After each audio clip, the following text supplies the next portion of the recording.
Willys MB L134 Engine installation of the intake and exhaust manifolds.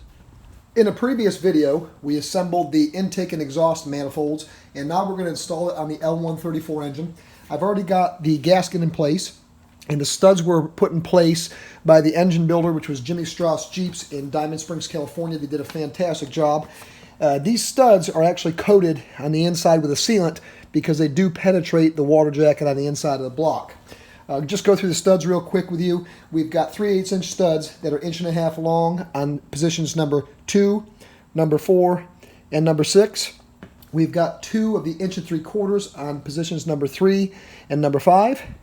And we've got 2 of the 2-inch long studs on positions number 1 and number 7. And that'll come into play as we bolt this all up. You'll see how they fit on the actual manifold. Before I install the exhaust intake manifold, I'm going to go ahead with some NEC's high temp copper formula. You'll want to coat these because these studs are notorious. These nuts, they get hot and then they cool, and they're notorious for rusting.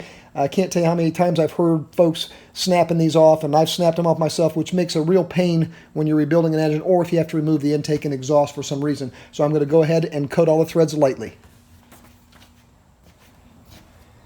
You don't have to use a lot, just a thin coat. You don't want to gob that on there. Just coat them all the way around. This applicator brush makes it really easy and nice, just coating up the threads. You will thank yourself in the future for doing this. Ask me how I know. Go ahead and get these coated up.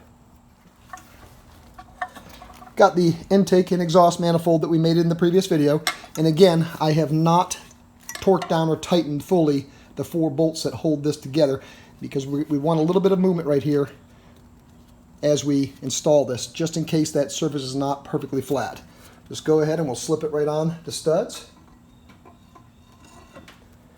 That wasn't hard at all. Now I'll keep my hand on that and I'll grab one of the nuts because it could technically fall off there. We've got the 3/8 inch nuts here. And I'll go ahead and put one on position number 4 just to ensure that this manifold does not fall off and hit the frame or the ground. The intake and exhaust manifold stud kit that I'm using is from Ron Fitzpatrick Jeep Parts. It comes with all the studs and the bolts and the washers that you need to assemble the intake and exhaust onto the actual L134 engine, including these 2 washers, which cause quite a bit of controversy for the way they're installed. These are conical washers, and they go between the intake and exhaust manifold, that little joint that's on the back. We'll show you that in a minute when we install them with the camera. Let's just take a close look at them. You see the reason they're conical is they've actually got a radius. So you got a radius on one side, and we're flat on the other. They're installed with a flat side onto the intake and exhaust manifold, not the other way around. It's not installed with the radius. The flat back here is going to keep even pressure on those 2 manifolds and not crack them or break them as you torque the bolts down. We'll do number 1 and number 7 stud first. They're the easiest to get at. It gets a little difficult on the underneath side, and I'll show you that with the camera in a second. Go ahead and put these on. We'll come down from the location here on the top where the carburetor would be mounted. We'll come right around to the front side of the engine towards the grill, and there you can see where our intake manifold ports are coming out of the block. And right there on that stud, the hard one to get at, that's where the 2 intake and exhaust manifolds meet together and are held together with that conical washer. Here again, we're getting a little tricky to get at here with your fingers. That anti-seize is beautiful stuff. And now the tough part. Again, we're going to install the flat side towards the joint on the intake and the exhaust manifold. That's a little difficult to do. Get your fingers up in there and then install the nut. It's really nice when you have quality hardware.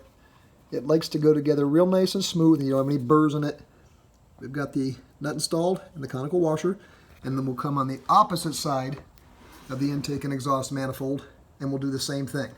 This is where I was saying in the video with the intake and exhaust manifolds, I'll torque these bolts first here, and that'll flatten itself to the surface on the block itself, and then I'll come back and torque the ones that actually hold the 2 manifolds together. Before I tighten all the nuts down, I'm going to start with the 2 studs that have the conical washers on them, because this has a little movement. I have not torqued these down yet. Say that once again.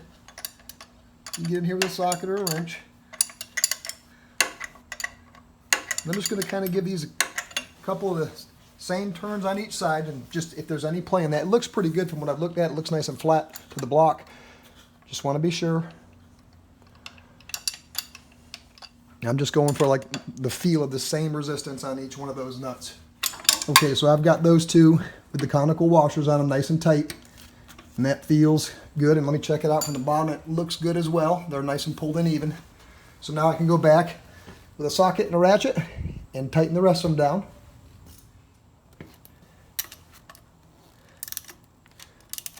The torque rating on the 3/8" studs is 31 to 35 foot-pounds. I'm just going to run these down so they're tight, and then I'll go back in with a torque wrench and torque them all to 35 pounds. Once you've torqued all the stud nuts down to 35 foot-pounds, now it's time to go back here to the intake and exhaust manifold, and we can tighten those bolts that hold those two together.